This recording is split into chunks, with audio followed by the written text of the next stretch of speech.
कजरी तीज का महत्व। हरियाली तीज, हरतालिका तीज की तरह कजरी तीज भी सुहागन महिलाओं के लिए प्रमुख त्योहार माना जाता है। विवाहित महिलाएं ये व्रत पति की लंबी आयु और सुख समृद्धि के लिए करती हैं। माना जाता है कि इसी दिन मां पार्वती ने भगवान शिव को अपनी कठोर तपस्या से प्राप्त किया था।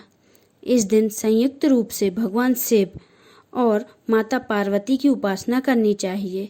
इससे कुंवारी कन्याओं को इच्छा वर प्राप्त होता है और सुहागनों को सदा सौभाग्यवती होने का वरदान मिलता है।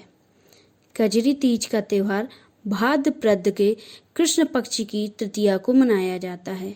कजरी तीज को कजली तीज भी कहा जाता है। कई जगह इसे बूढ़ी तीज या सातुड़ी तीज के नाम से भी जाना जाता है। यह त्यौहार उत्तर प्रदेश, मध्य प्रदेश, राजस्थान और बिहार में बहुत धूमधाम से मनाया जाता है। कजरी तीज व्रत कथा। पौराणिक व्रत कथा के अनुसार एक गांव में गरीब ब्राह्मण रहता था। ब्राह्मण की पत्नी तीज माता का व्रत रखती थी। हर साल की तरह भाद्रपद महीने में कजरी तीज आई और ब्राह्मण की पत्नी ने कहा कि आज मेरा तीज माता का व्रत है, इसीलिए आप कहीं से चने का सातू लेकर आइए। ब्राह्मण ने कहा कि मैं कहाँ से सातू लेकर आऊँ।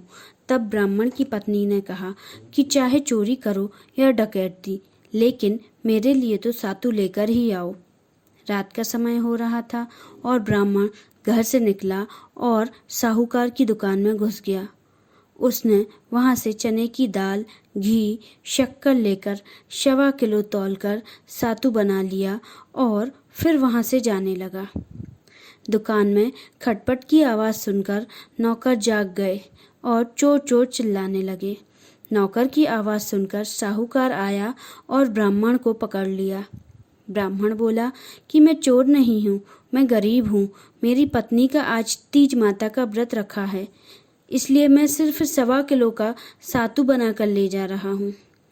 साहूकार ने उसकी तलाशी ली तो उसको और कुछ नहीं मिला। चंद्रमा निकल आया था और ब्राह्मणी इंतजार कर रही थी। साहूकार ने कहा कि आज से तुम्हारी पत्नी को मैं अपना धर्म बहन मानूंगा। उसने ब्राह्मण को सातू, गहने, रुपए, लच्छा, मेहंदी और बहुत सारा धन देकर ठाठ से विदा किया। इसके बाद फिर सबने मिलकर कजली माता की पूजा की। जिस तरह ब्राह्मण के दिन फेरे, वैसे ही तीज माता सबके दिन फेरे और माँ की कृपा सब पर बनी रहे। बोलिए तीज माता की जय।